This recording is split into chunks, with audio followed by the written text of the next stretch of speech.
Welcome, everyone. I'm Tracy Fitzpatrick, and I'll be your moderator today. Thank you so much for joining us here at Netcom Learning, a market leader in promoting lifelong learning, training, and talent development solutions. And we're very excited to host today's event, Masterclass, Getting Started with AWS DevOps. And presenting today's topic is Terumi. Terumi is an Amazon AAI training consultant and author holding more than 25 years of experience in IT. Her passion for cloud computing developed at a very early age. Being a teenager, she always showed her enthusiasm for understanding the technologies that make computers tick. This deep sense of curiosity on technology led her to achieve all the associate, professional, and specialty certifications and was recognized as an AWS Authorized Instructor Champion. Now, please bear in mind that this is an overview of a very robust topic. We offer a collection of technical and business courses that can be tailored to your specific requirements. If you are interested in a further discussion, you can make an appointment with our learning consultants through our website at netcomlearning.com. Today's session is also being recorded, so you'll get free access to the recording in the next 24 hours via email. Netcom Learning helps customers build innovative learning organizations by achieving a smarter workforce, adapting to change, and driving growth. We do this with a broad catalog of offerings, developing customized learning plans, and our global delivery capabilities. Since 1998, we have been empowering organizations with our managed learning services to help them reach optimal performance results and address challenges. We do have 9 practice areas in which we specialize. They encompass people, process, and technology training. Today's presentation is from the Cloud Practice Area. Netcom Learning offers a comprehensive training portfolio of courses for the topic being covered today. Our upcoming classes include various trainings on the given courses. You can also access a variety of marketing assets, such as the free training and blogs, by clicking on the available event handout. These offerings can be found with a simple search on our website at netcomlearning.com.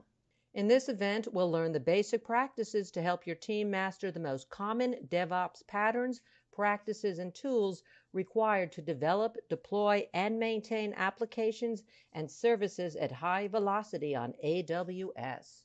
And now I would like to give you a quick overview of the logistics before we get started.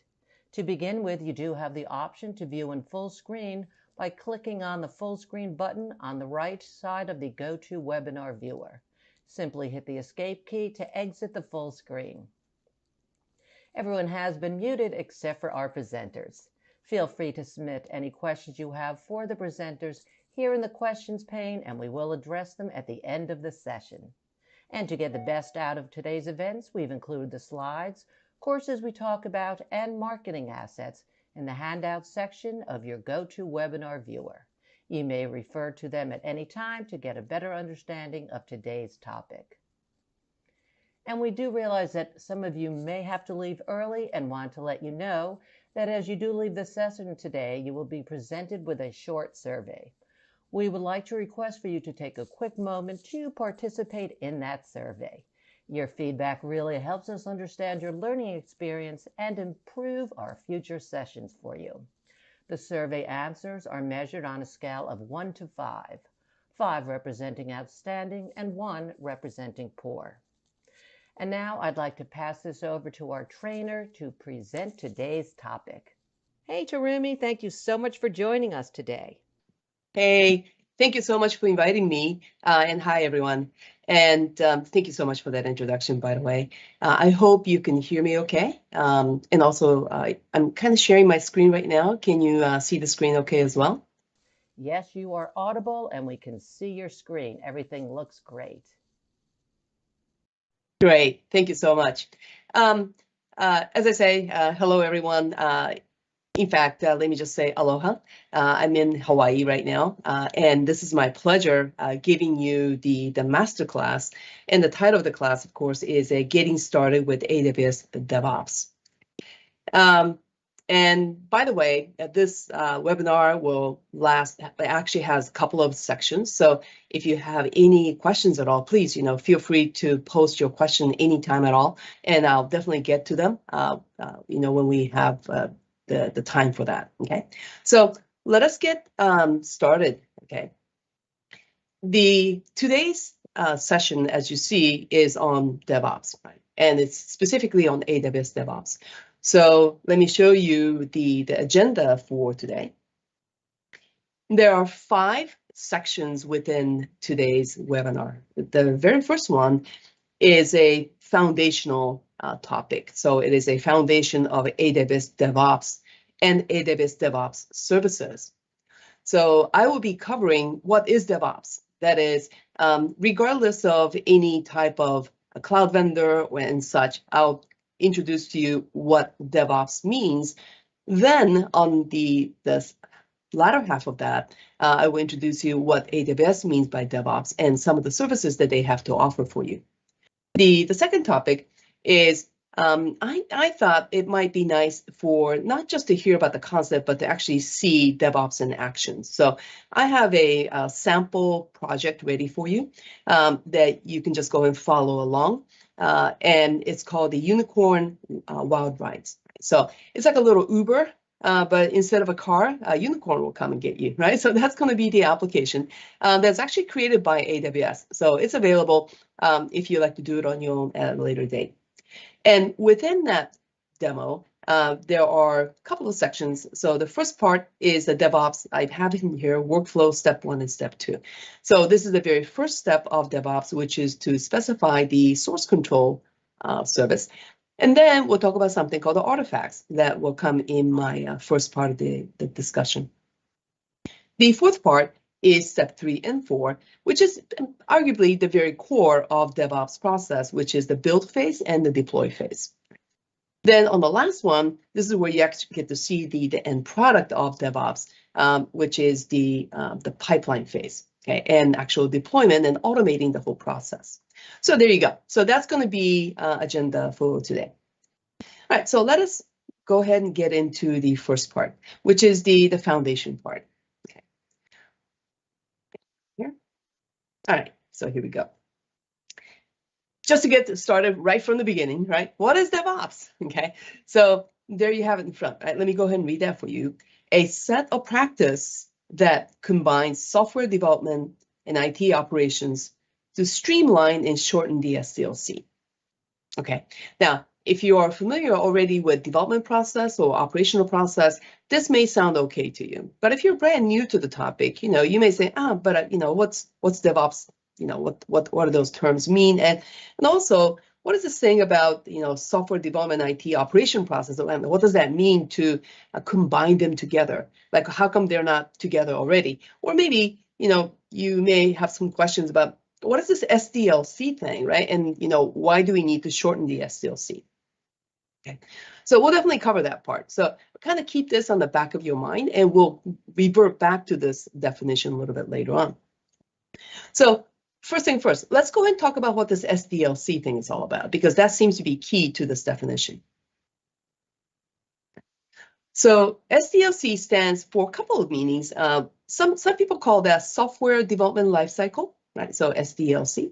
The one that I have in front of you is systems development lifecycle. They're just a little bit different, but not too much, right? And the reason why I chose systems development lifecycle because it actually includes more parts, where you have the step 1 and step 2. That part sometimes it's not part of the software development lifecycle, but I just want to kind of show you, what a company may go through when they are trying to come up with a new product, new software product, right? So let me explain briefly. When a company endeavors to create a new product, right, you have to kind of consider the reason why are they doing that. Well, hopefully it's for their business, to increase the customer base, right?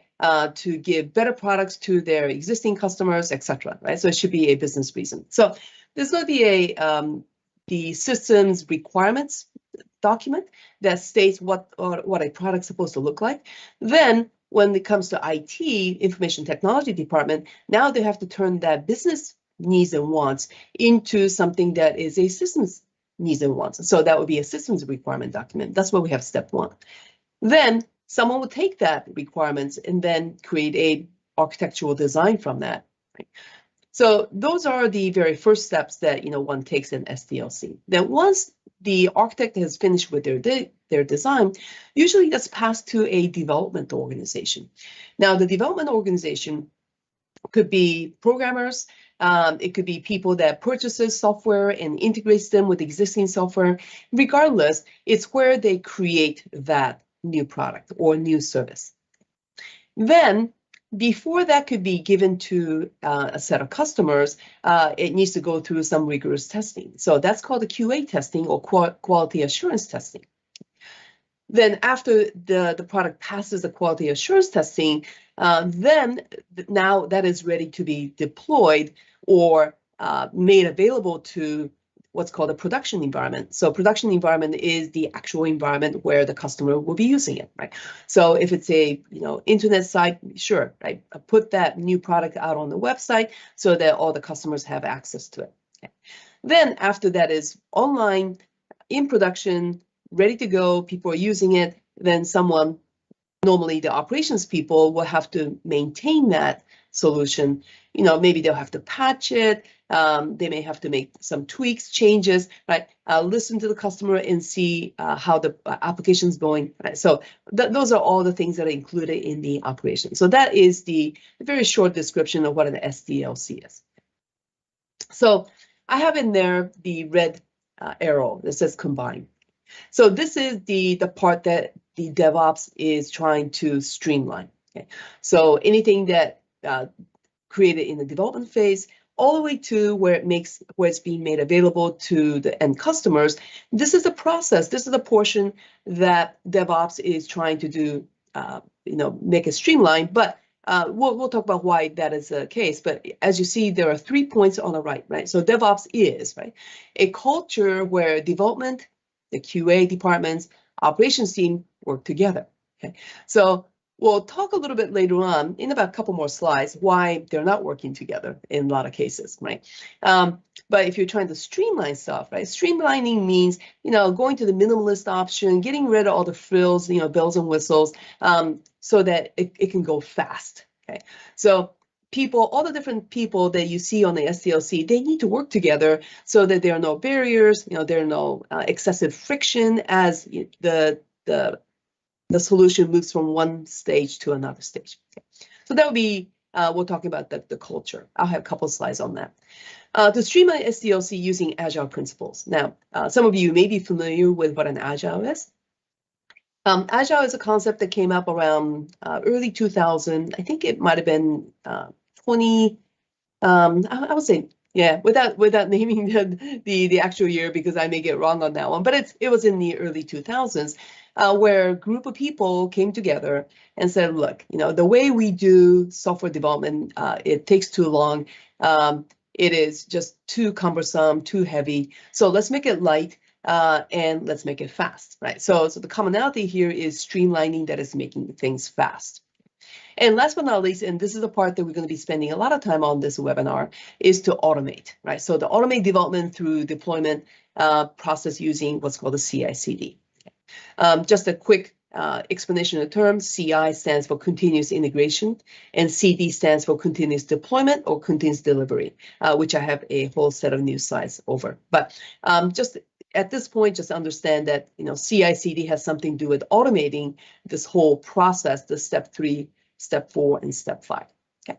So anyway, so that is DevOps, and there are mainly 3 concepts that are involved with it.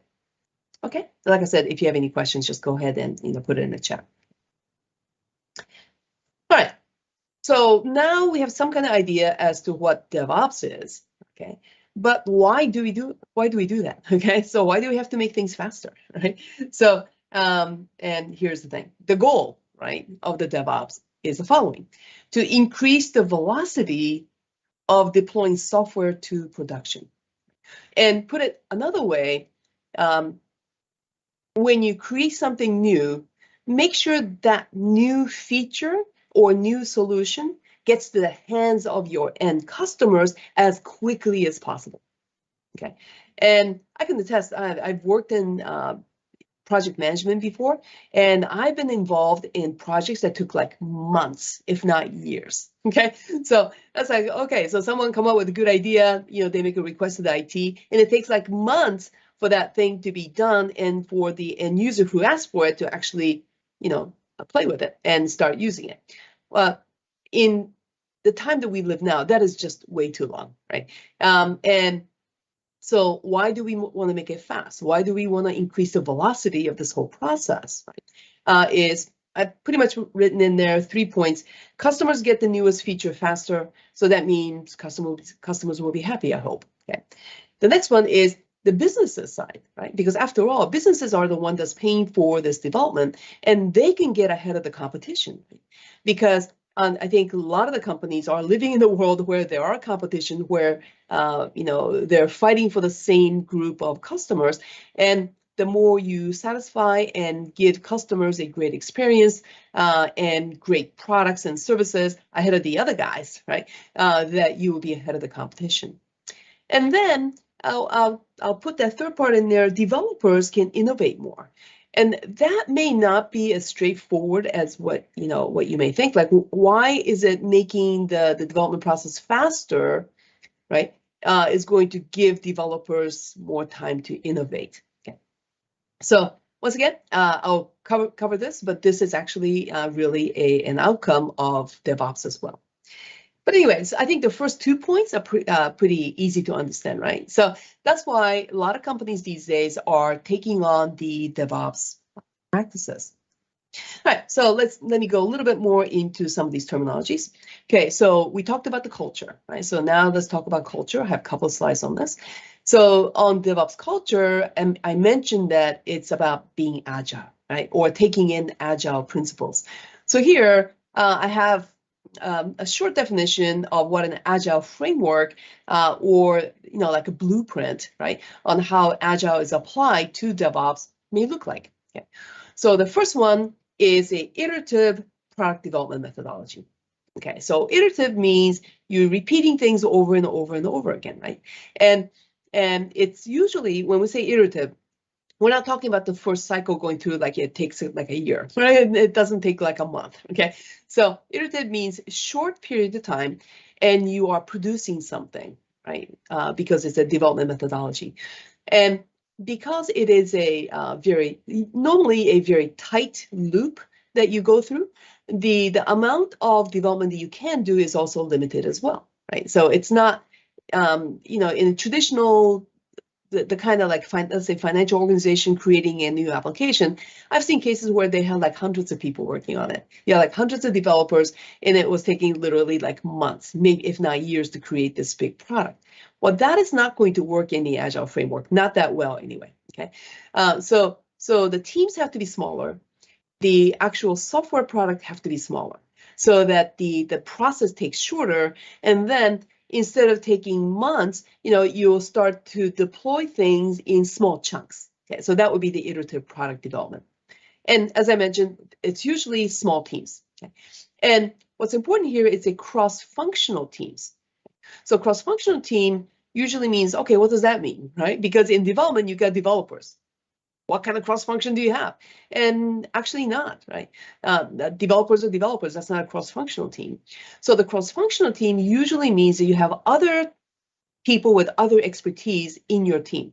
So for example, maybe a QA tester, quality assurance tester may be in your team. Maybe systems operations person may be in your team. Maybe security people may be in your team. Or maybe you're yourself, let's say if you are a developer, you have been trained, let's say in security, or you have trained in systems operations, so that you have skills in multiple areas, not just development. Okay, and these jobs that I just mentioned is all part of the SDLC, if you remember, right? Some of the people that kind of come together in the SDLC. And last but not least, producing the MVP, right? So the MVP stands for minimal viable product. And minimal viable product refers once again to small piece of product, code, program, whatever you want to think about it, that actually stands alone. That is, it can do anything it needs to do all by itself. So that's usually what an MVP is. Okay, and I have in here incremental sprints. So the sprint is the process that I told you about, the iterative process. They're usually called sprints in agile methodologies. So there you go. So these things you'll see in a lot of DevOps being applied. So that is part of the changing of the culture when companies are moving into DevOps culture. So the second part here is this. It has a something to do with that cross-functional team. Okay. So if you take a look on the left, right, where I have from this. Okay. So under that, I have two sets of bunch of groups of people, right? So one is the developers, and the other one is the operations folks, right? And it's very common. I've been in IT for a kind of long time, and it's very common for these development and the operators to not get together, right? So it's not that they don't like each other. It's just that they have complete different sets of jobs, right? Developers create things, and operations people maintain things. And there was really no major push to bring these two groups of people together. So I'm sure that in a lot of companies still this way. They're highly siloed, and they're used to working on their own, not together. But with DevOps, the culture has to change. So if you see on the right, you see the comment of Mr. Jeff Bezos, the CEO of Amazon, saying, "Hey, if you cannot feed a team of developers, right, with 2 pizzas, it's too large." Okay, so you hear in the AWS DevOps practices a term pizza teams or 2 pizza teams. Okay? So what a 2 pizza team is exactly that. That's how large your development team is going to be. Okay, remember the cross-functional team, right? So that development team needs to be around 4, 5, 6 people, no more, right? Just enough to feed for lunch. Just order 2 pizzas, and that should be enough. So once again, the culture is smaller, right? And then cross-functional. So within these 2 pizza teams of these, 4 or 5 people, they are all cross-functional members. Okay, they're not going to say, "Hey, I'm just a developer here, right? So I have no idea what security is doing. So that's somebody else's job." Well, that's not the idea of a 2 pizza team. So everybody is able to hopefully be able to at least be intelligently talk about, let's say, security, talk about testing, talk about operations, even if your main expertise is in development. Okay. All right, 2 pizza teams. Okay, so now you know what that is. And so let's go into the next concept, which is streamlining. Okay, so streamlining looks like this. So once again, if you look on the left-hand side, it's from this to the right, okay? So from this states that you have 2 separate teams. You have the development organization, and then you have the operations organization, right? And a lot of times, in my experience, there is definitely an organizational wall, okay, that is between these 2 groups, because 1, they're under the different management, and 2, there are different mandates that they, their jobs are completely different. And 3rd, oh, by the way, I probably didn't tell you I have a security background. From security perspective, we wanted these people to be separate, right? We wanted them to be separate for conflict of interest purposes. We want to keep any irregularities that may happen in development organization to not bleed into the operations and vice versa, right? So it was for accountability purposes, it was for responsibility purposes, that it was easier to manage these 2 groups if they were completely separate. Okay, but that is really not conducive to speeding things up, right? Because more separate you are, more coordination you have to do. After all, developers are the ones that's creating the product, and the operations are the people that has to run the product. So how do you pass this end product from developers to the systems operation, right? So if you have the organization wall, the way I kind of refer to this, let's say software as being like a hot potato, right? So the developers finish with this hot potato, right? It's nice and piping hot, and it's too hot. So they'll toss it across the wall and say, here you go, okay? And then on the systems operations side, they're waiting for this hot potato, and that catches that, and says, okay, well, that's kind of hot, kind of fumbles around with it, and then puts it on the operations. So that's not really an efficient way to, to transfer the responsibility of one product to another, right? Another group. So DevOps seeks to take away these barriers, so take away most of the organizational walls, if they can, completely. And then the main point here is to reduce the friction between these two groups. But what are we reducing the friction of, right? Well, you're actually reducing the friction so that that hot potato, right, that can actually flow right from one organization to another, right? So that there is no process, procedures, time wasted as the developers finish with this product, that they can go smoothly into to the production environment, which is in the operational environment, right? So what we're seeking in DevOps, and you may not get there right away,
in the continuous integration is the developers will finalize their code, and they will what's called commit, right, to that code.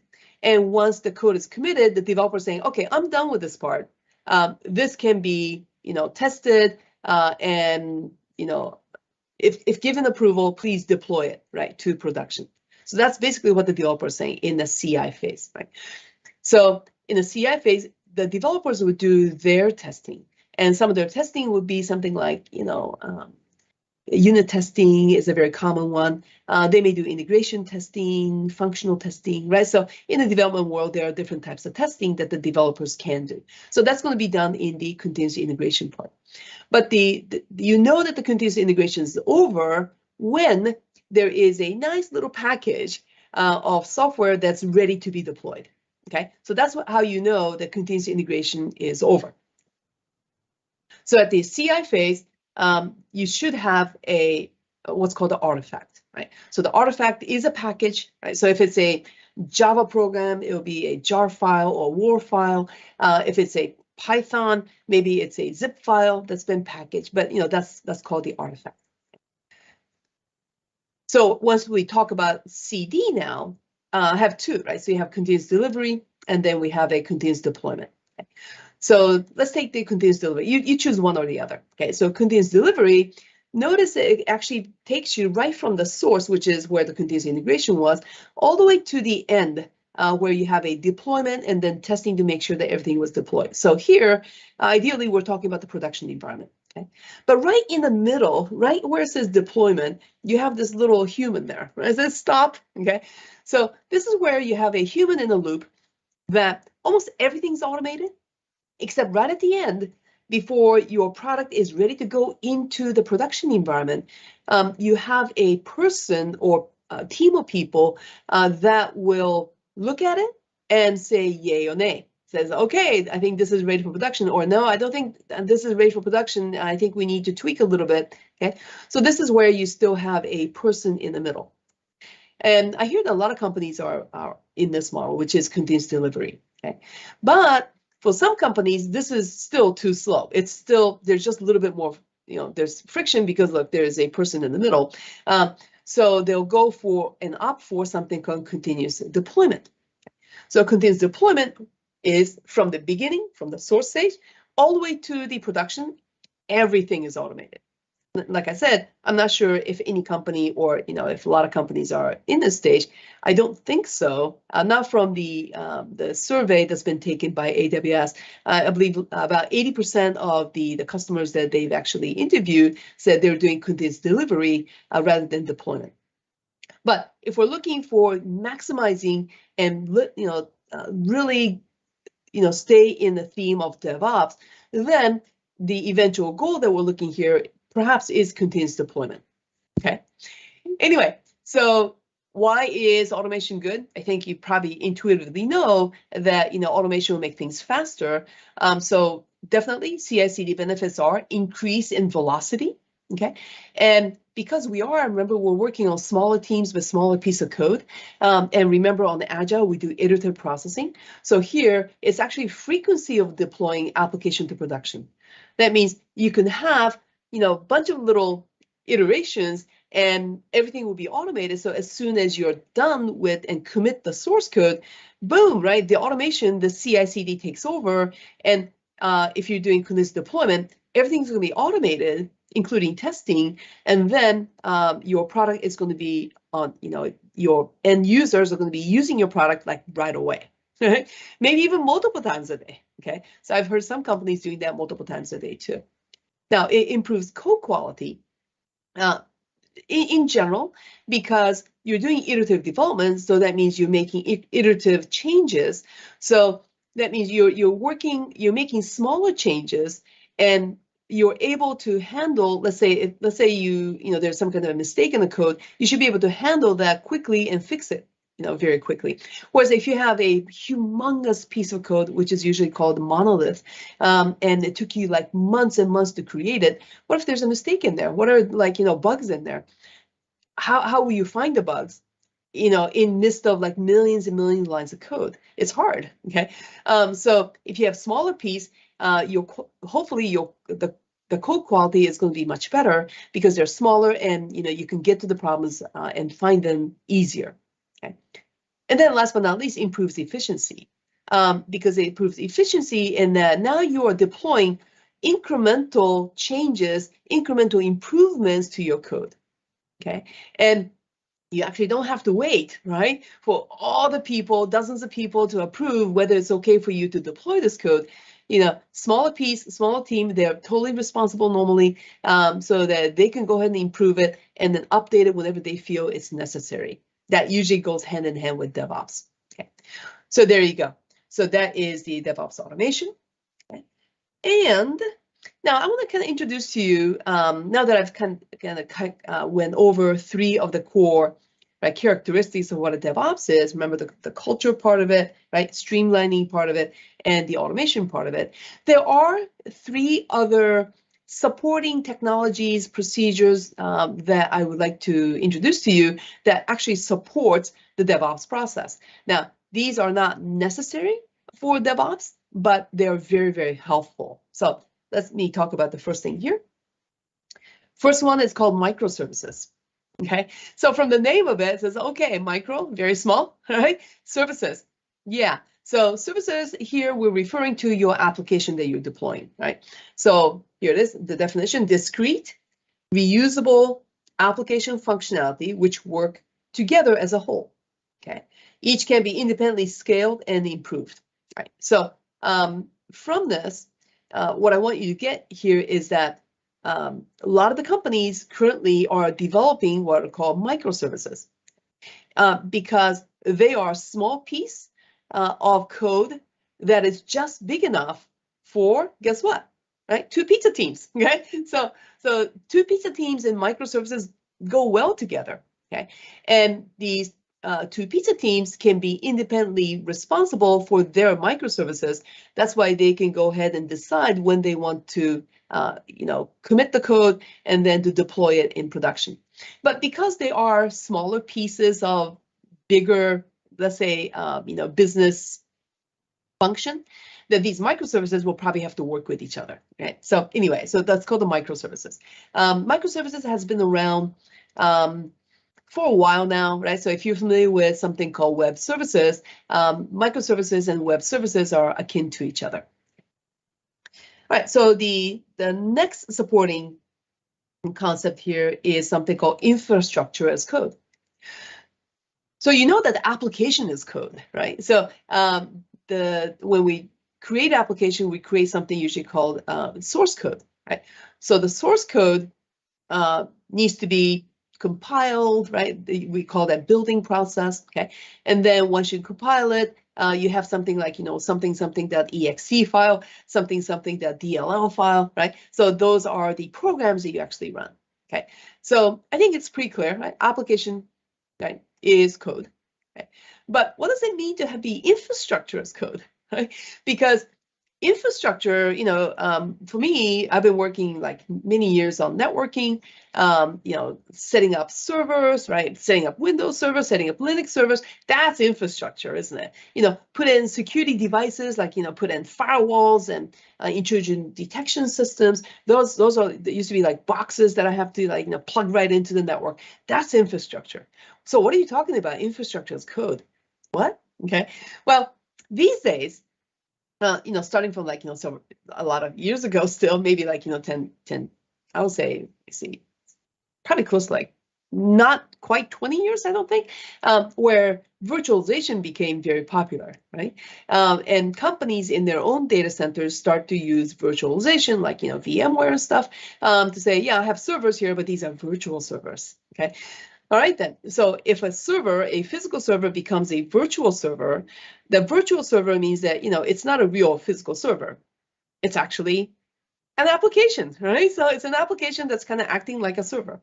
So if it's an application, guess what? It's code, okay? So infrastructure as code refers to the virtualness of a lot of things that we do these days, right? So it's a virtual, it's a virtual network. Another way to say is logical, right? Logical network, logical servers, logical security devices, right? There's no physical boxes to kind of, throw around, okay? So this is a supporting technology that is very, very helpful in speeding up the process, because you can handle infrastructure, right? Like another piece of program. Anyway, so once you have infrastructure as code, you're defining the infrastructure components. These are called resources inside a piece of text file, right? They're usually in a JSON format, YAML format, right? Just specialized notational format. Then you could say, hey, please, can you kind of launch a server for me? Can you launch a network for me? So you can provision logical infrastructure based on piece of code, right? Which is that, the JSON file or YAML file that we're talking about. And guess what? You can manage these infrastructure like another application code. Yeah, put it in a version management. Get a version 1.1 of the infrastructure. Get version 1.1 of the infrastructure. Get version 2.0 of the infrastructure. There you go, right? So that's the second supporting technology. And last but not least, the cloud, right? The cloud computing. Now, cloud computing, so this is, today, of course, we're going to be talking about AWS, but, cloud computing in general is application services offered via the internet by cloud service providers, right? Or you can have them on premises, that is in your own data center, if you have something called the private cloud, okay? Or you could combine them both, and that's usually called a hybrid cloud. Okay, so anyway, so cloud computing actually makes it really easy for companies to virtualize everything, right? Right. So instead of saying, oh, I have these, I have like 10 servers and I have a network, it says, okay, we could recreate the same thing, let's say on AWS, but they're all going to be logical networks and logical servers, right? So it's easy to make that transition from the physical to the virtual. Okay, using cloud computing. And obviously there are tons and tons of other benefits of moving into cloud computing, but there you go. So those are the three support technologies, concepts that actually assist in DevOps. Okay. So here, I want to kind of switch gears, okay, from here.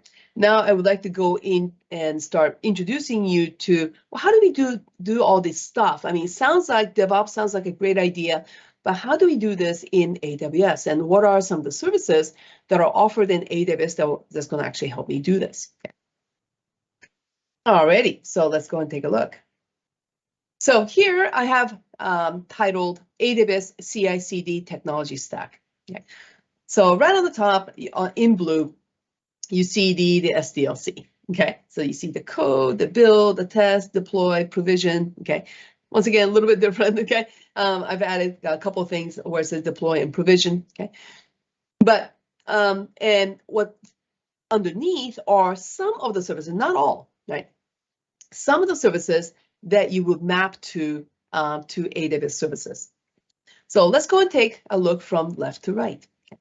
So under code, that would be code management, okay, or sometimes we call it, version control, okay, where you're updating the code and making sure that everybody understands what version it is. Is it version 1? Is it version 1.1? Is it version 1.1.2? So for that, a lot of companies will use something called GitHub. Okay, well, the GitHub is a third-party version management system and software. So something like it is provided in AWS. It's called a code commit. Okay, so code commit. So they kind of fit into the same genre, okay, as GitHub. Now, during the build and test phase, there are some very popular third-party services and software. One of them that comes to mind is Jenkins. So if you're familiar with Jenkins, it's an open source, what's called a CI or continuous integration server that will help you in doing and automating the build phase. So the build phase usually like, doing some testing, compiling, creating packages, okay? And at the end of the build, you should actually get an artifact. Remember the artifact? Ready to go, in production, right? So that piece of like an executable file. Well, AWS actually has this product or service, let's say, called AWS Code Build, right? So Code Build will help you build, okay, and also to help you test as well. So that's that piece. Moving on, deploying. So that's a pretty important piece, right? That, now you have the artifact needs to be deployed. So let's say a server, if you have, Kubernetes or containers into containers, or if you are using something called serverless in AWS, they're called Lambdas.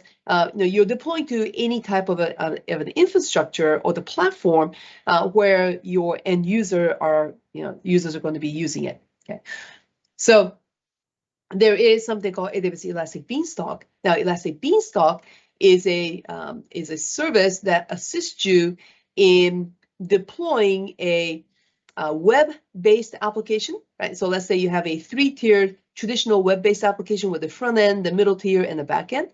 Elastic Beanstalk will make it really simple for you to deploy them based on the AWS best practices, right? That has monitoring, it has logging, it has load balancing, it has all that features come in. So if that's what you want to do, Elastic Beanstalk will help you to deploy that. Okay.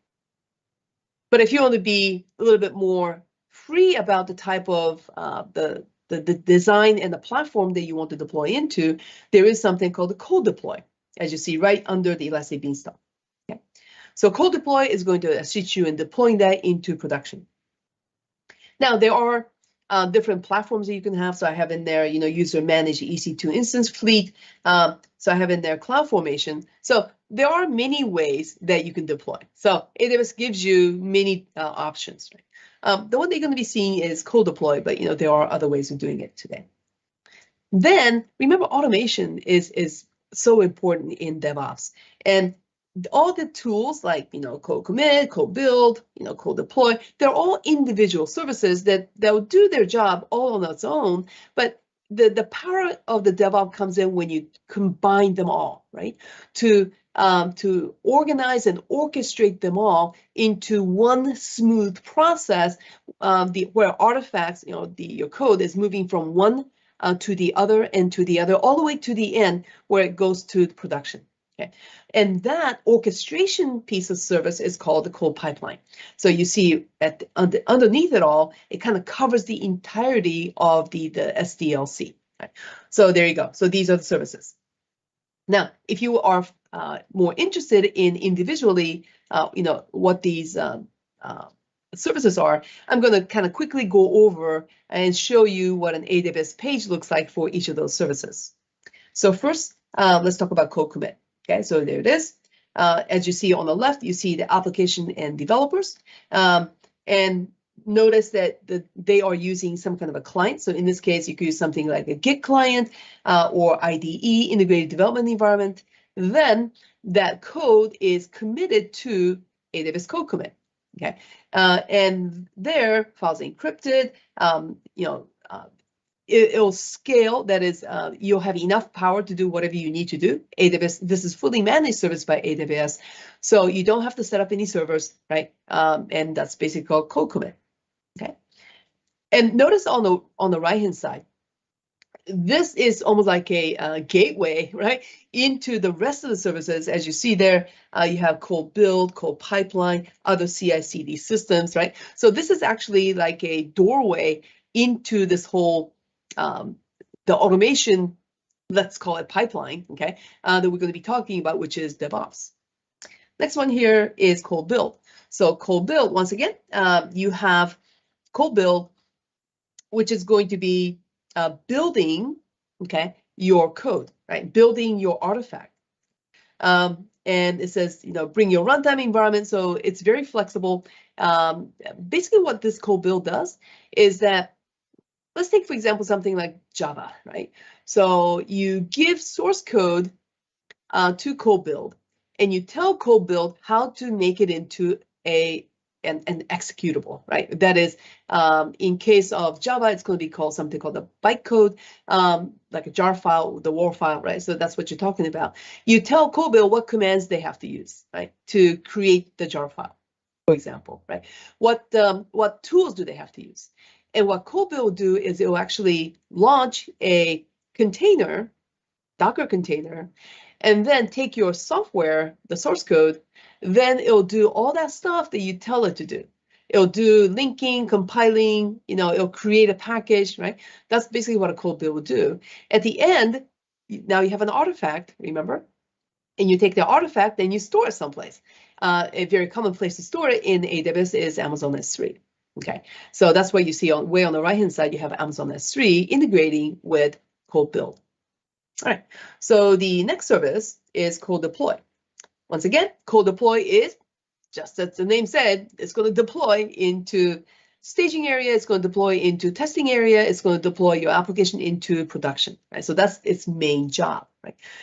So as you see on the right-hand side, you see EC2, so that's a virtual machine, ECS, so that is Elastic Container Service, so that would be, your Docker containers. Lambda would be serverless, okay? And other platform that you can take your artifact and deploy into. And code deploy will make it very simple for you to do that. It has options such as in-place deployment, where you are updating your code. Maybe you have you already have 1.0 of your application running, and you want to change that over to 2.0. Code deploy will make it, relatively safe for you, right, to actually deploy the new version on top of, let's say, the old version. Or if you feel that that's risky, right, because you are changing the version, you're kind of overwriting it, you may say, I think rather than doing that, I'd like to do something called blue-green deployment, where you have two environments, the old and the new, and then at some point you switch from one to the other. So that's much safer, and you can actually tell code deploy to do that for you, okay? So there you go. So that'll be code deploy. Now there's one more service that we're going to be using, something called code artifact. Now code artifact is a service that you'll see in the demonstration as well, that actually allows you, right, provides secure way to manage artifacts, okay? But I'm not talking about the artifacts that you create, right? So these are the artifacts, or let's just say other people's programs that you need, let's say, for building stuff, okay? Now, in our example, we have to compile a Java application, so we need a tool called Maven. Now, Maven is an open source tool, but what if that open source tool is not available when you need it? Right? Maybe there's an internet problem. You never know, right? So if you want to maintain stability of your pipeline, okay, maybe you want to actually have those tools elsewhere, like maybe somewhere inside AWS, right? So that you don't have to mess with any kind of irregularities that you may have in the internet connecting to that external service that you need to download the tool to actually do your building of your application. So we're going to be using AWS Code Artifact in that way. That is, we're going to kind of, put those external applications inside AWS so that you have a more stability in accessing those tools. So that's called Code Artifact. Okay. Notice on the right-hand side, it actually integrates nicely with Code Build. Okay, and last but not least, Code Pipeline. Right. So this is like a conductor, right, in the orchestra. It'll take all these tools that we just talked about, like code commit, code build, code deploy, and then orchestrate the whole thing so that you don't have to, okay? So there you go. So code pipeline, we'll see at the very end how it works. It'll just bring everything together. Okay. Now, here, I actually do want to give you a very simplified view, okay, of what the code pipeline does, right? What the workflow does, right? So on the left-hand side, you see something called a trigger, okay? So the trigger is what kickstarts this whole automation process. That is, kickstarts the CI/CD process, okay? So what kickstarts it? Well, it's whenever there is something new to be deployed, right? So whenever a developer says, okay, I'm done with this, I'm commit, I'm going to push it into, let's say, code commit. That triggers it. Right? So that's why the trigger is starting at the source, the code commit. So let's just assume, okay, we got a new piece of code in there, and boom, the CI/CD process said, well, there's a new code inside the source in code commit. Got to get started. Okay. Then the source is stored someplace. Now it could be in S3, it could be in code commit, it could be in any places. By the way, just behind the scenes, code commit actually uses S3 behind the scenes, so that you know. So you have a output artifact that is a source code from let's say from the source inside some storage. Okay.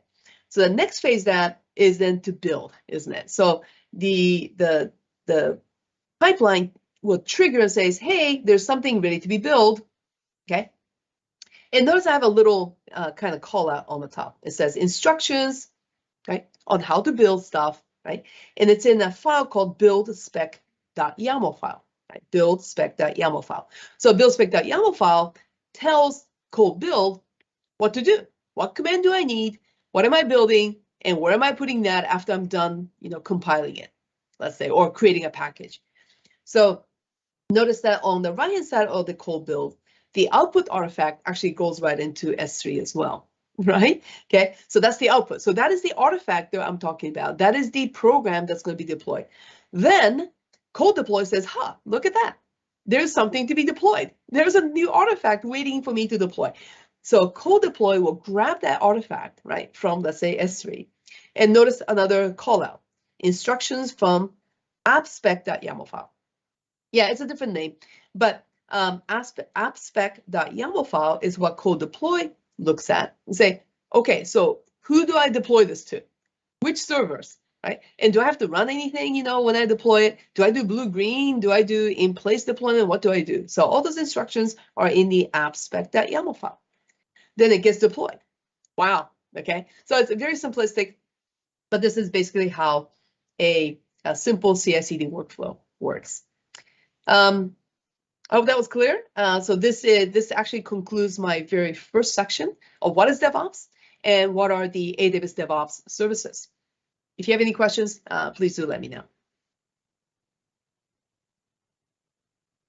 Okay, if not, let us go ahead and do a bit of an introduction of the sample that I'm going to be showing you, right? So I figure these concepts, if you're brand new to it, you may say, kind of sort of makes sense, but I think it's much better if you actually see it in action. So here we go. So I'm going to go into the overview of this particular project that I'm going to show you. So it's a full introduction to all the code services that I've just mentioned. And this is available online. AWS makes it available publicly online. So, after this webinar, you can go there to that site. I'll give you a link to it, and you could try this out yourself. But I think that this particular tutorial, right, that AWS has available is, it's short enough, and it's comprehensive enough to show you the DevOps process from the beginning to end. Okay. It's called the Unicorn Wild Rise. Okay, here we go. So this is a site. By the way, I have the link, underneath, AWS link you see at the bottom. Okay. So it's called the Unicorn Wild Rise Project. Okay. And there is a website to it. Like I said, it's freely available. Right? Check it out. So I'm going to be walking you through this. So I actually did this and I captured all the major screenshots while I was actually creating the Wild Rise project. And we'll go more into detail, but it's actually a walkthrough of, look, code commit, code artifact, code build, code deploy, and code pipeline. Look at that, right? So that's the complete set of AWS DevOps tools that I introduced to you. Okay, so you're going to get to see the whole thing. Okay. But one thing to keep in mind, though, is that the way to approach AWS DevOps and its tools is to make sure that each of the components are working. Make sure that the code commit is working, artifacts working, the build's working, deploy's working, and once you know individually they're all doing its job, then you put them together using code pipeline. So, the entire automation from beginning to end comes at the end. Okay, but once you have it all set up, then all you do is, what they call it, wash, rinse, repeat, right? Okay, so you go through that cycle, right? Once you have it created, okay? But it does take, a little effort to initially create it, and that's what we're going to go over right now. So the project workflow is going to look a little bit like this. So you probably noticed that way on the right-hand side, okay, you have something called Cloud9. Now, that's new. I haven't really mentioned anything about Cloud9. Cloud9 is an integrated development environment that AWS offers right from their service. Right? So you can have a full-fledged development environment, with the editors, the debugger, the files, folder structures, even access to terminals, right? That you can run AWS command line interface commands with. So it's very, very convenient. So Cloud9, we're going to pretend that this is where the developers are developing their code. Okay, so that's where they have their original source code, and that is going to be committed to code commit, right? Source control version management software, and that is going to kickstart the build process. By the way, it's going to be a Java application. Okay, and the Maven, which is required for creating the package for Java, is going to be in code artifact. Okay. And once the build is done, okay, then code deploy is going to get kickstarted, and that the Unicorn, the Wild Rise application is going to be installed inside one single virtual machine, which is EC2. Okay. Now, obviously, you can have multiple, but in our example, there's just going to be one. And this whole thing is going to be orchestrated using the code pipeline. So the end product is going to look something like that. It's going to look pretty wild. Okay, very colorful, that website. Okay, so that's what we're going to do. But I think this probably is a good place to take a short break. I think we've been talking probably close to an hour right now. So let's go and take a 5-minute break. And after 5 minutes, we'll return and we'll get started right away. Thank you. Sure, we are now going to take a 5-minute break, but before we do that, we are going to launch a quick poll that we want to invite you to participate in. Doing so helps us know how we can better serve you by telling us who might be interested in more information or in taking some additional training. In addition, we have a lot more informative webinars coming up, so please go to netcomlearning.com/webinars in order to register.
All right, everyone, welcome back. Okay, so let us get to the actual hands-on part of it, okay?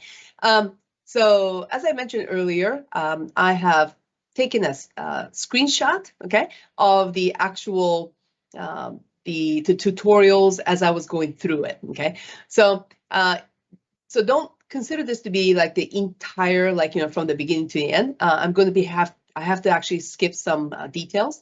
But if you're interested in doing that, like I said, you could go to that website. At the AWS workshops that they offer publicly is very, very detailed, and it's very good. So give it a try when you have a chance, okay?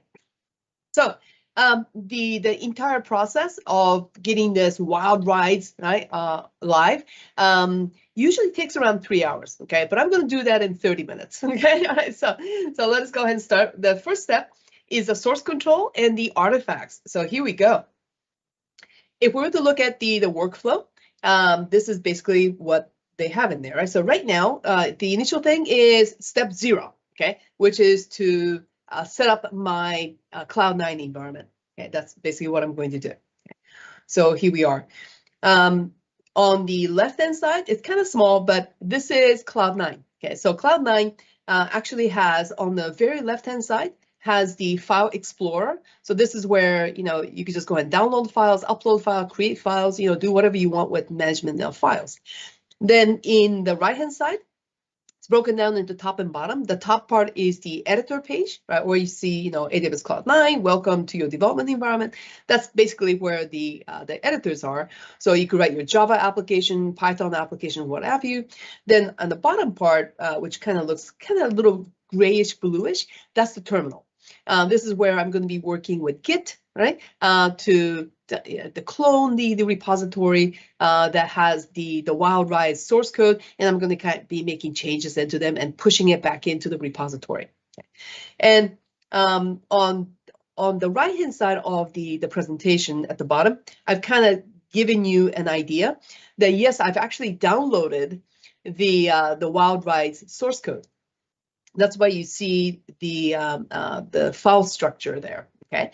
Where you have the source, the main, the resources, the web app, and then you see this thing called index.jsp, so that's going to be the top page, right? Initially, then you have, pom.xml and all that stuff, okay? So I've already done that. I've already downloaded the Unicorn Java code. I've already installed Java in my environment, and I've already downloaded all the source code that I need. And if you were to go to the workshop, they'll give you a clear link as to where you need to do that. Okay, so that's the step 0, all done. All right, so next one. Now we're going to go into code commit. Now that I have, so you have to kind of imagine that Cloud9 is my own personal environment. So I'm working on the Mac right now, so it's as if I'm working. I have an IDE, integrated development environment, inside my Mac, and I have my code in my Mac. But in order for me to deploy it, I have to upload that onto AWS. So the place where I'm going to synchronize all my source code is code commit. So if you know how to use GitHub, pretty much like GitHub, okay? So here we go. Just like GitHub, right, if you've used it, you have to create something called a repository. So the repository is where all your source code, the stuff that you uploaded, you updated, is going to be shared with all the rest of your team. Okay? So we have to create a code repository. And here, creating a Unicorn web project repository, right? And initially it's going to be empty, already. So then after I created this, okay, I'm going to go back to my Cloud9 because that's where my local source code is. And I'm going to be committing and pushing, right, all the code into code commit. Okay.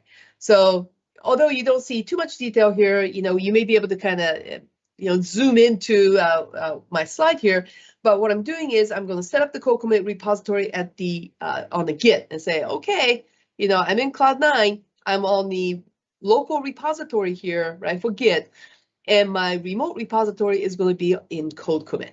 Okay, so I need to do that kind of setup, and then I'm going to push the content up into code commit. That's basically what I did. Okay.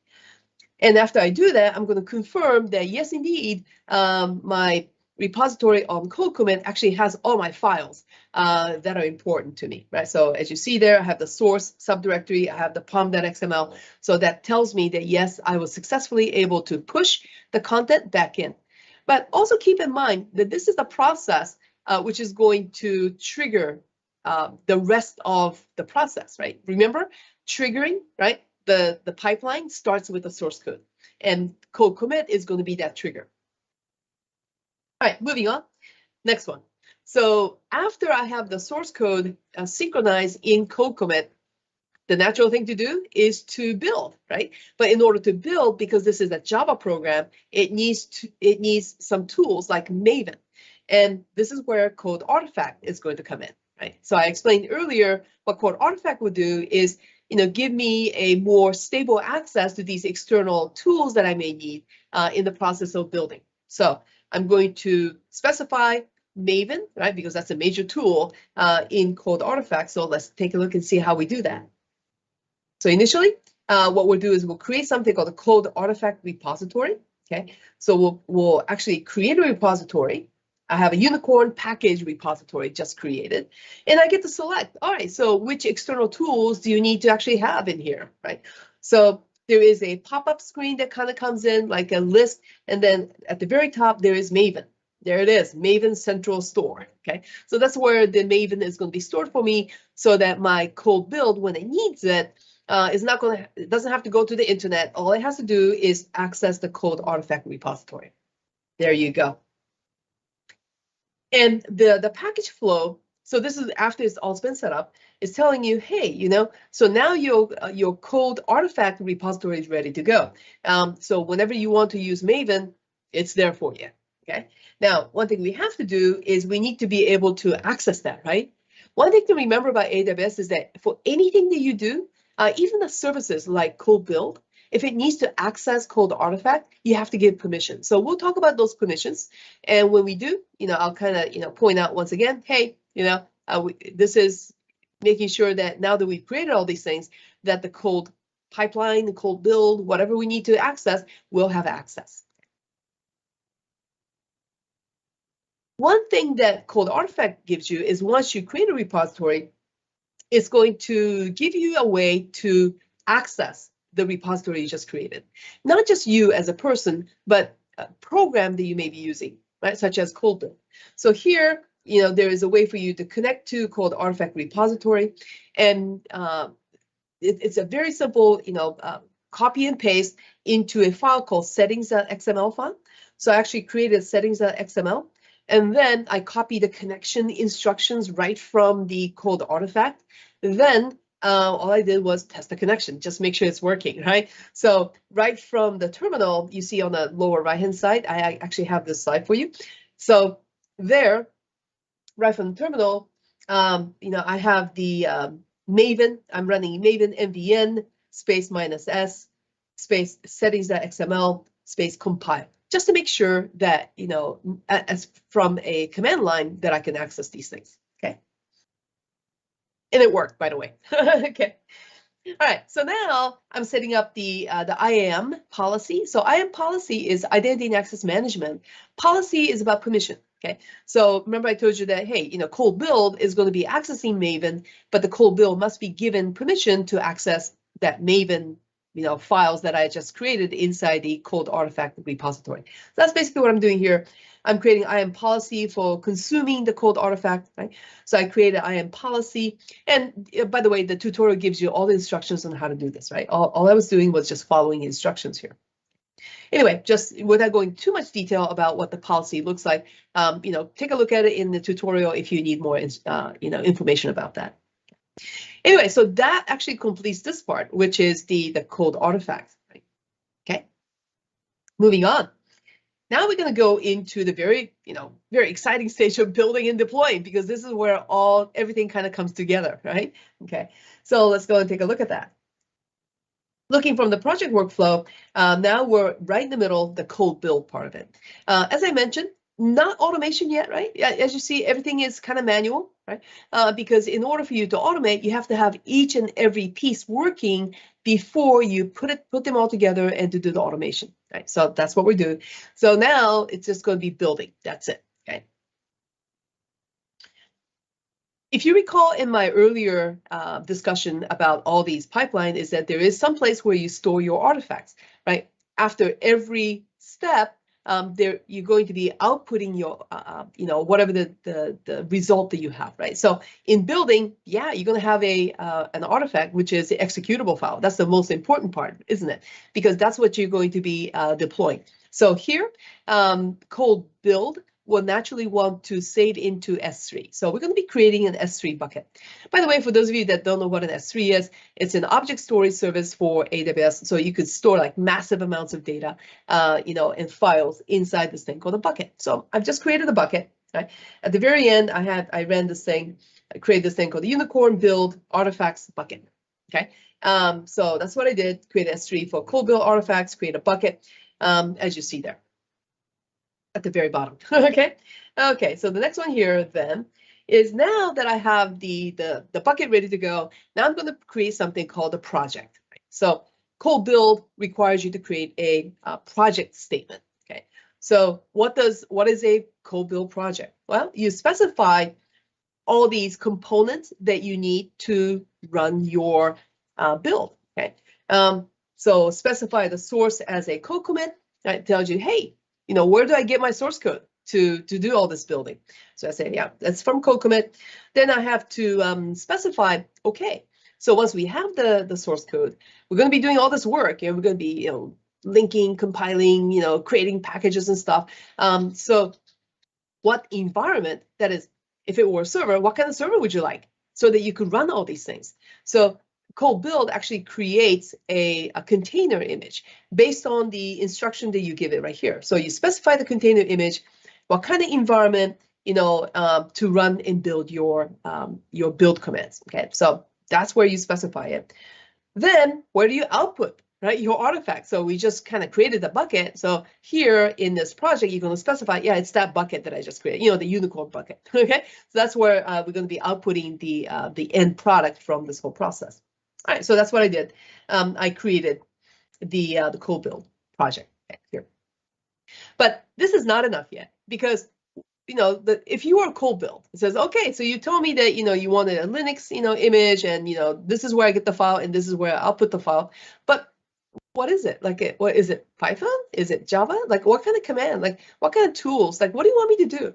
All right, so that's the next step. Okay, so cold build is going to be looking for a file. By the way, it's all lower characters. A build spec.yaml file.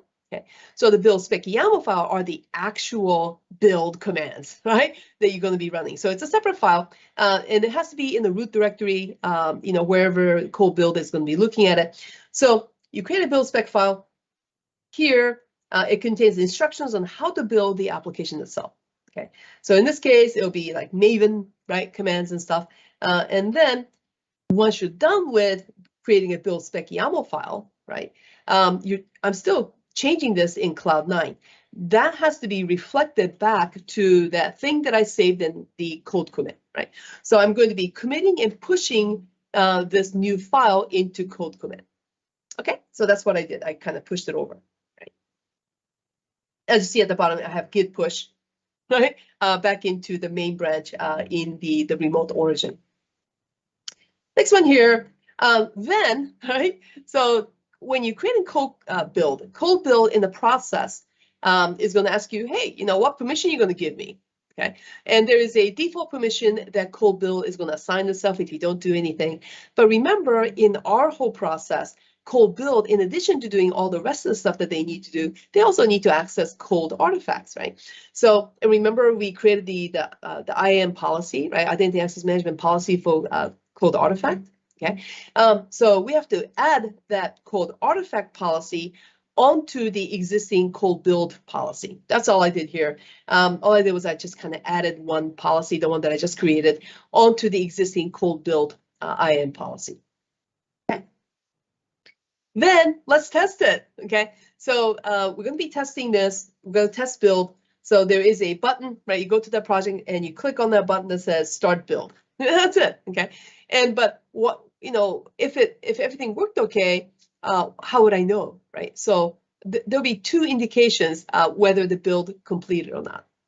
I mean, there are others too. You could look in the log file, obviously, but one is going to the cold build is going to visually tell me I'm done. Okay, so if it errors out, it'll give you a bright red message that says error, okay? And if it's successful, it says, yep, I think everything's successful. But there's a second place that I'm going to look for, which is my bucket, right? Because if the build is successful, in my bucket, right, the output bucket, right, there should be a zip file in this case, okay, which is going to have a WAR file inside, okay? So if I don't see anything in the bucket, then I know something failed, right? Because in the end, the artifact is supposed to be copied to that bucket. Right? So that's what I'm going to be looking for. I'm going to look into the bucket. And in fact, on the screen on the left, so that is the build, right? But what you see underneath my words on the right hand side, so that's actually the S3 bucket, okay? And kind of hard to see maybe, but at the very bottom of that, there is indeed a zip file, right? So I said, yeah, succeeded, good to go, okay? By the way, one thing to make sure that you do, okay, is that I got to tell you, right? I actually failed the first time, mainly because I forgot to commit and push my settings.xml file, right? So, and that's like, oh my goodness, I didn't put that in there. Commit, commit and then push and make sure that goes into the code commit so that when code build looks for it, it sees all those, all the other files that it needs to connect to, code artifacts and stuff like that. So once we start to automate everything, we don't have to worry about it, about missing those steps, okay, like I did. But we're not automating yet, are we? Right? So individual steps, they're all manual. So I have to remember to do that.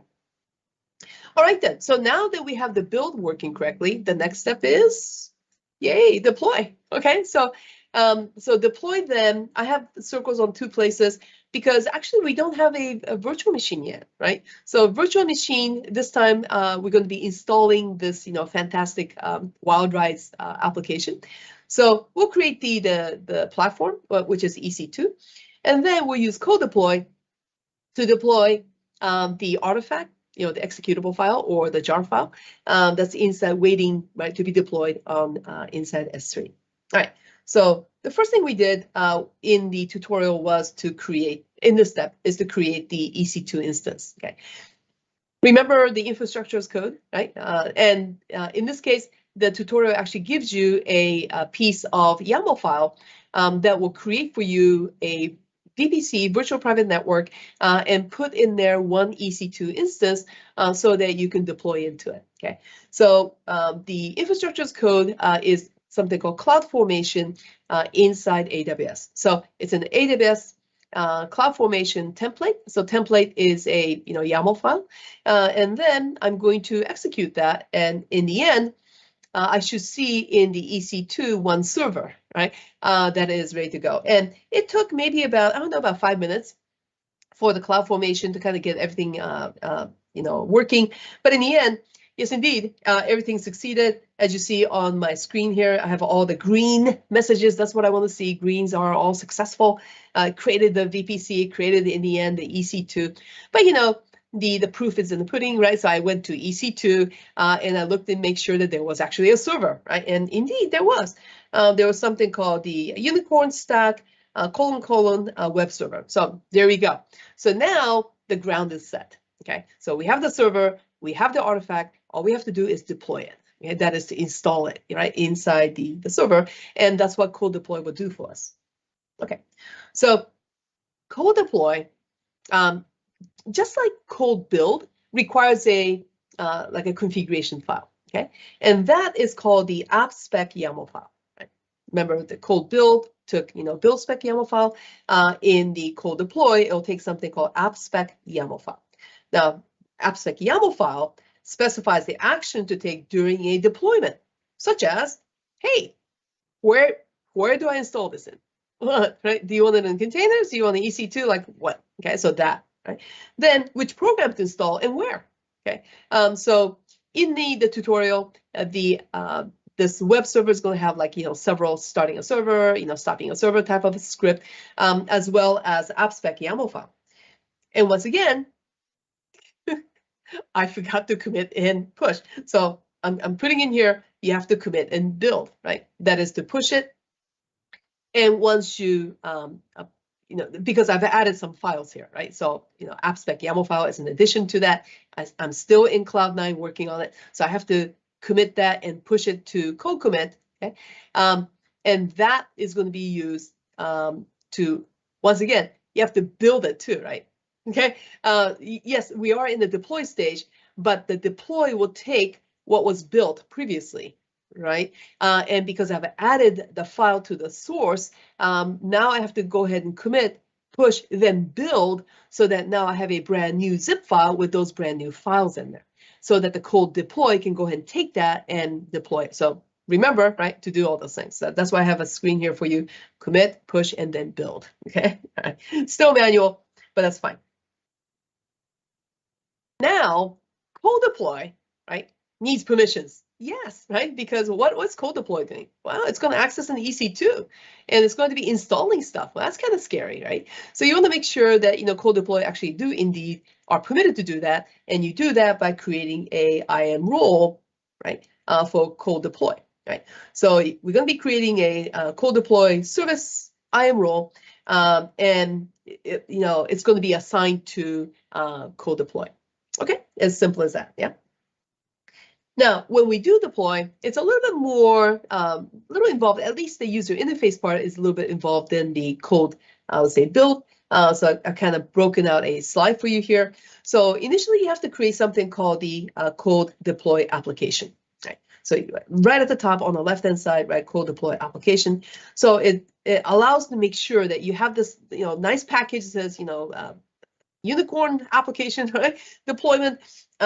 And it's going to have all the configuration, all the deployment information. That's all in one place that you don't misplace. Then inside that application that you create, you have to specify something called a deployment group. Okay, so here deployment group contains settings, configuration during deployment, right? And then within the deployment group, you can do multiple deployments. So here I'm going to be creating one deployment, deploys to selected platform, EC2 in our case, that is specified in the deployment group. So that's this is how they all kind of relate together, these settings. Okay? But no worries, right? When you are setting it up using cold deploy, it's going to guide you through one by one in that order. So here I'm going to create a cold deploy application. I created unicorn web deploy application there. And that's all there is right there. So, and then you have to specify, okay, so is it in containers? Is it an EC2? So I select EC2 on premises. Yeah, you can actually install stuff on premises too. If you are able to install a cold deploy agent inside your on-premises server, for example. Yeah, just on the side. Then the next thing, once you create the application, it's going to say, hey, you want to create a deployment group? Say, yeah. So, creating a deployment group, specify deployment type. That is it in-place deployment? Is it blue-green deployment? Remember I told you, right, those two different types of deployment strategies. Environment configuration, what is the role? And so you'll see right on the details on the lower right-hand side, okay? So those are some of the questions that you have to add in there. If you want to tag something, do you want a load balancer? So in our case, we're not going to have load balancer because we only have one server, right? But that's basically what you specify. Anyway, so agent preferences. By the way, agent can be installed automatically for you when the cold deploy is initially trying to contact the server. But in order to do that, the server has to be ready to accept that command to have the agent installed. But that I didn't actually have any problems with the Amazon Linux 2 that we're using on the EC2. All right then, so next one here. Now we're going to create a deployment. Yeah, we're getting pretty close to the end here. So create a deployment, specify which deployment group you're going to be using, and then from that place, you can just click on, say, deploy, right? Or you could do multiple deploys. So you see on the right-hand side, the orange button that says retry deployment. Yeah, you can just go ahead and take that deployment and like redeploy it if you wanted to. And once again, there are two ways that you can check whether your deployment succeeded. One, visually, as you see there, it says succeeded. 101 instances updated, succeed. Wow, great, okay? But how do you know it's really succeeded? Right, once again, proof is in the pudding. Go to the website and see if you can see this wild ride, website. So that's what I did. I took that EC2 that they created, and there is a public IP address. So I put that in the tab, and then sure enough, not too exciting, but it says, hello, unicorn world. There it is, okay? So now my web server is at least beginning, right, to show you that, hey, it's a unicorn wild ride website. There you go. Now, last but not least, let's now automate the whole thing. Now we know that individually everything's working. Let's put it all together. Okay, so here we're going to be working on the DevOps workflow step 5, which is the code pipeline. Okay. By the way, whenever I explain code pipeline, okay, in my other courses, I kind of explain it like an oil pipeline. Okay, so when you have an oil pipeline, you have a physical structure which looks like a pipe, a humongous pipe, and then you have an oil that flows through it. Okay, so code pipeline is like that. Code pipeline is an infrastructure. It's a logical virtual infrastructure, and your program runs through it. Okay, and the code pipeline is what helps move it forward. Right? It says, oh, you got it on source. Boom, let's move it to code build. Oh, now it's done building. Let's move the next process to code deploy. Oh, great, now it's all over, right? So it helps to move things forward. And if there's a hiccup somewhere, it's code pipeline actually have a way to contact the developer and say, hey, there was a major problem here, so please go ahead and fix it, type of stuff. So it has a nice feature to orchestrate things like that. Okay, so from the workflow perspective, that's where we're at right now. We got the individual parts, now it's time to put it together. So code pipeline is known as a orchestrator, right? It's an orchestrator. So it's going to orchestrate code commit, code build, and code deploy all together. So that's the job, okay? Now, because it's a pipeline, it's going to look like a little pipe, okay? So if you see on the right-hand side there, I've created 3 stages, okay, in the code pipeline. And it's very visually very pleasing. It's almost like, yeah, I'm creating a pipeline here. Okay, so the first phase is the source phase. The second phase is the build phase, right? And the third one is the deploy phase, right? So you can see they're kind of all green, okay? Because as soon as you finish creating the pipeline, it's going to run. I know, right? But I don't have anything new. That's okay. Code pipeline says that's okay. I'm just going to run this thing, and you have to make sure when you create each of the pipeline components that all you're doing is you're pointing to the stuff that you've already checked. So the source, I'm pointing to code commit. On the build stage, I'm pointing to code build stuff. Remember the project that I created, right, using build spec YAML file. And then on the deploy, I'm just pointing to the application. Remember the deployment application that I created with the app spec YAML file. That's all I'm doing, right? So then it ran, okay? So now what are we going to do is, okay, so you saw that website, it wasn't too exciting. So now we're going to make it into the very colorful, the real stuff. So I'm going to make changes in my Cloud9 into the index.jsp file, right? So then, then I'm going to commit, push, okay? So what happens now is this. When I commit and push, okay, the code pipeline says, oh, hey, there's something new in the code commit. I have to move it forward to, code build.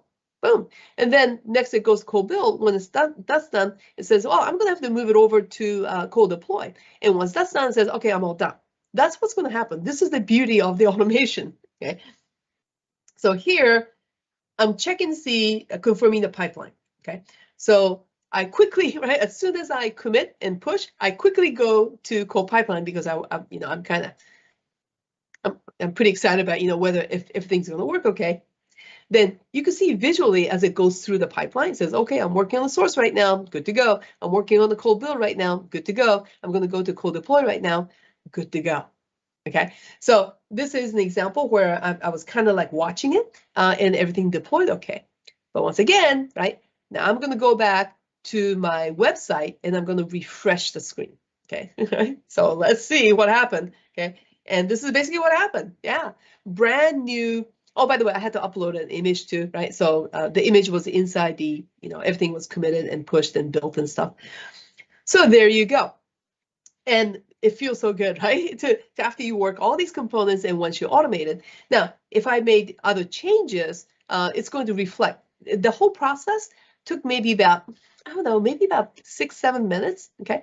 Because remember, nothing is really instantaneous, because there are some times that you have to kind of take into account, right? Because as soon as you commit to co-commit, there's going to be some time, not a long time, probably like, not even a minute, but for the code pipeline to realize, oh, there's something new. Then remember the code build? It took like 5 minutes, okay? And code deploy also took I think it took like 3 minutes. I don't quite remember how long it took. So you have to put those all together. So, but it's automated, right? And I could have done this like all day, every day, right? So every hour I could be making changes, and every hour there'll be like changes on the website. Anyway, so I hope you enjoyed that walkthrough to actually see the AWS various DevOps tools in action. Okay, and that's basically what I have for you. Okay, and as I mentioned, try it out, right? So if you would need your own AWS account to do this, but the instructions are pretty clear about that. Okay. All right, so now that I'm finished with the main content part, I'll be open to answering any questions that you may have. Thank you, Terumi. That was very informative. I know everyone is looking forward to the Q&A session, so go ahead and start putting your questions into the questions panel. And now I'd like to give the presentation rights over to Rimi, our vendor manager, to introduce our promotions and webinar-related courses. Thank you so much. And once again, a very warm welcome to everyone who has joined our today's session on getting started with AWS DevOps. Now, I would like to take you all through some of our handpicked resources, which we think will immensely help in accelerating your learning journey on AWS. Starting off with a quick overview of Netcom learning and what sets us apart from the other cloud training leaders. We have very recently been recognized by trainingindustry.com as one of the top 20 IT training companies in the US.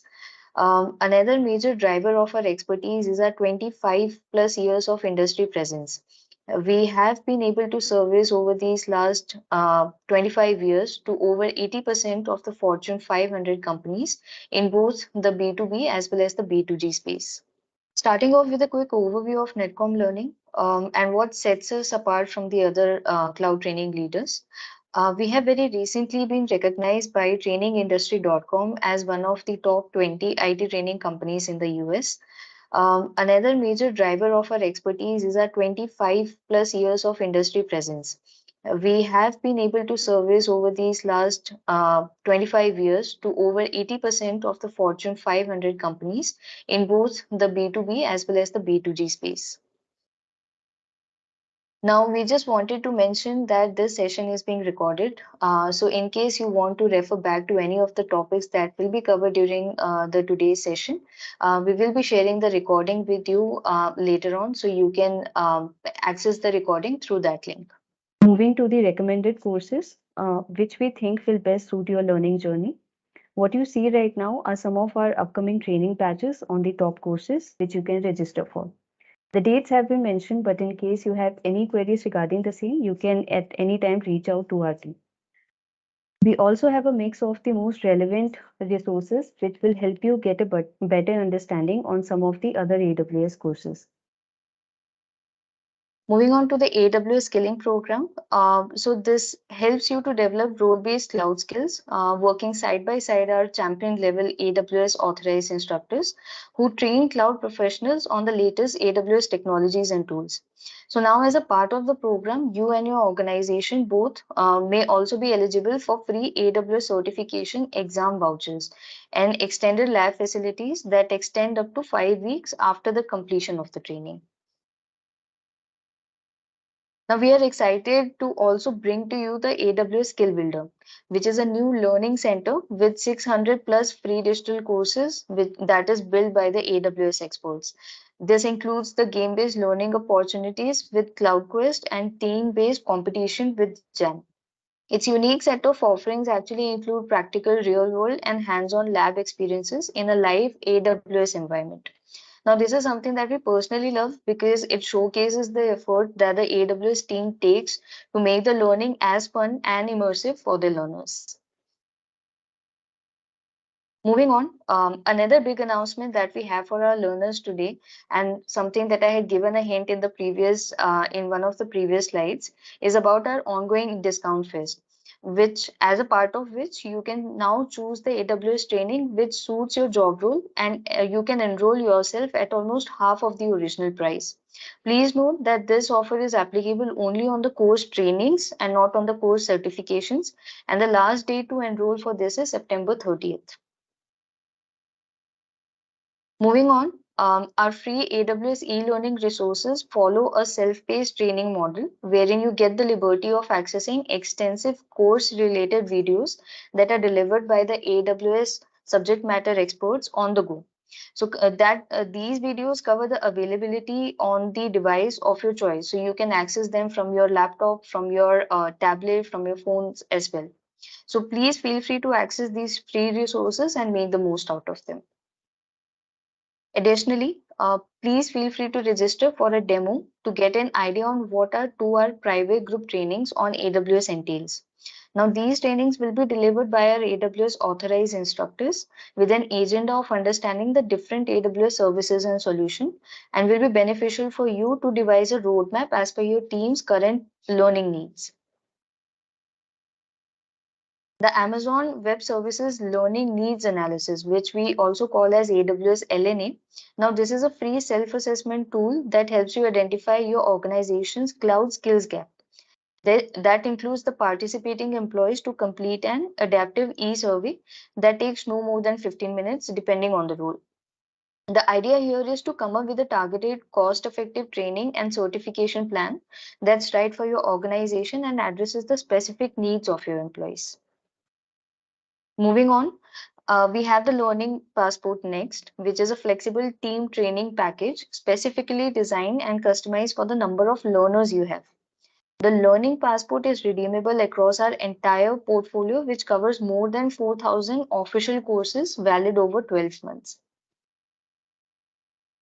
Now we have an exciting solution for you, which is Netcom Plus Learning Subscription that is there for our enterprise customers.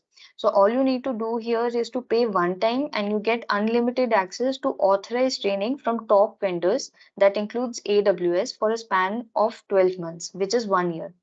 Currently, we have 3 packages available. You can get started for free with a silver pack, the one that you see on the first block, which allows you access to more than 300 learning modules. You can upgrade to the gold pack for just $199 and access 400 plus learning modules in addition to the silver pack benefits. And lastly, we highly recommend our most popular offering of all and ideal for our enterprise customers, which is the platinum package that can be unlocked if you have more than 10 learners.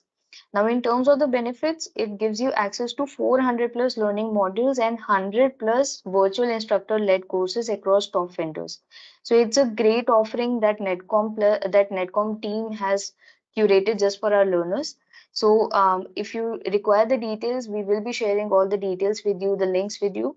Please take some time to go through them. And if you are interested, we have our team uh, that can answer any of your queries that you might have around the learner subscription. Now, in addition to our custom programs, do feel free to also go through some of our additional resources, which are curated, keeping the learners' needs in demand, and let us know learners' needs in mind, and let us know in the comments if you have any recommendations for us with respect to coming up with more such assets. Now, apart from our virtual sessions, you can also catch the relevant updates related to IT and business training through our social media handles. So please feel free to follow us on all for all the latest updates. Now, lastly, the CEO of Netcom Learning is an avid writer, and you can check out a glimpse of his book, which is a practical, actionable guide on how to boost performance, successfully manage change, and innovate more quickly. Thank you. Thanks so much for guiding us through that information, Remy. And now we're going to go ahead and jump right into our question and answer session. First question we have today is, what's the difference between CloudFormation template and CloudFormation stack? Okay, well, thank you for asking that question. And so to answer that question, let me go ahead and kind of refer you back to what I mentioned when I was mentioning the infrastructure as code, right? Remember I said that, look, infrastructure code is almost like an application, right? So kind of imagine an application. So in the application, when the developers create it, they're created inside a source code. Okay? And then that needs to be built, right? Like compiled and stuff, just like we did with the wild rice. Then in the end, you got an executable, or as I said, the artifact. Okay. So with CloudFormation, it's just like that. So the source code equivalent of CloudFormation is the template. So the template is in a format, either your choice, JSON or YAML file. So that's like a source code. Okay. And in order for that source code to turn into the network and virtual machines and such, you have to build it. And the application you use to build is the CloudFormation, right? So you build your template, which is a source code, right? Using CloudFormation, and then the output that you get is all the network and virtual machines that you wanted to have, and that is called the stack. So the stack is a collection of all the resources, like the network, like the virtual machines, and anything else that you've actually wanted to actually implement. And that grouping of that together is called a stack. Okay, so source code, template, right? The output, the stack. Next question is from Sean, and he's asking, can we use CloudFormation template to deploy resources to another region and another AWS account? Yeah, so that's a good question, right? So CloudFormation is very, very convenient, isn't it? So for example, the CloudFormation template that we used in this webinar, it created the virtual machine, it created the EC2 instances and all the and the virtual network is what I meant to say. Let's create the virtual network. It created the virtual machine and everything we needed to run this wild rice website. And in the tutorial, I deployed it in North Virginia. Okay, but what if I wanted to deploy that in Oregon? Well, what if I want to deploy in Tokyo? What if I want to deploy in India, right? Can I do that, right? So these are different regions, and the answer is yes, with a caveat, okay?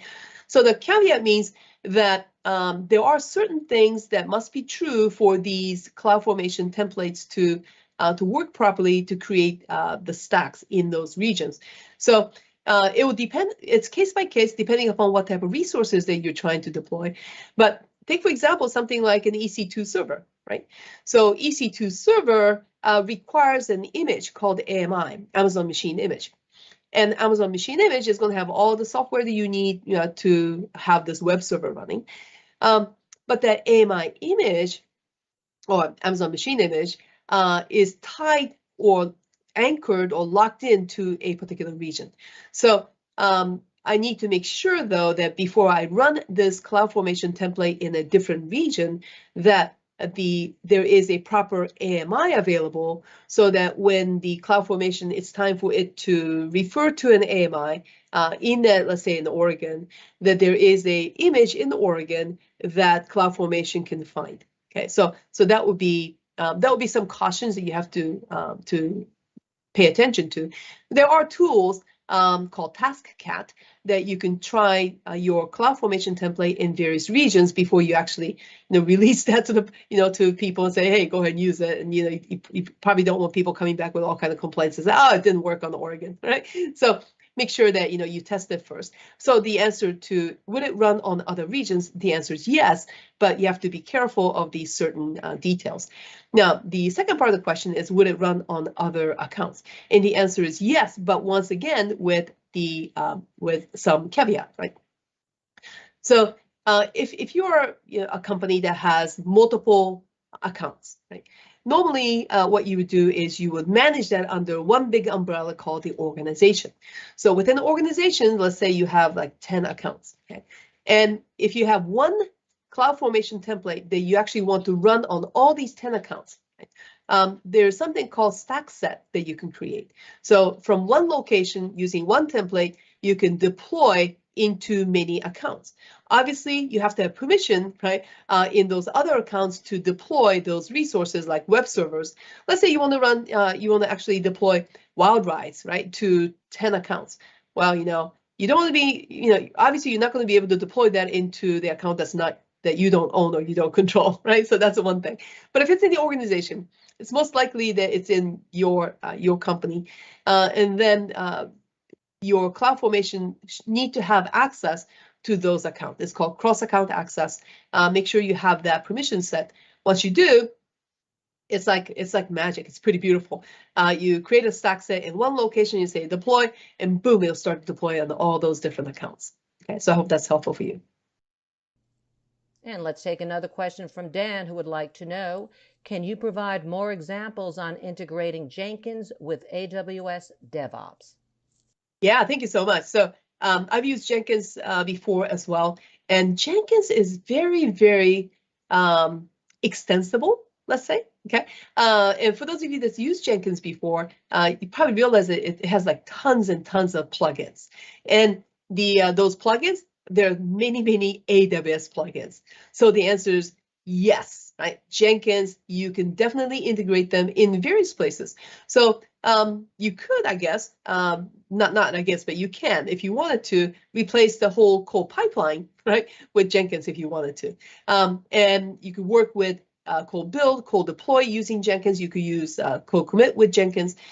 So yes, the Jenkins is highly integratable with AWS services. But not only that, okay, not only that, if you wanted to, let's say, run Jenkins, right? You need a Jenkins server, don't you? Okay.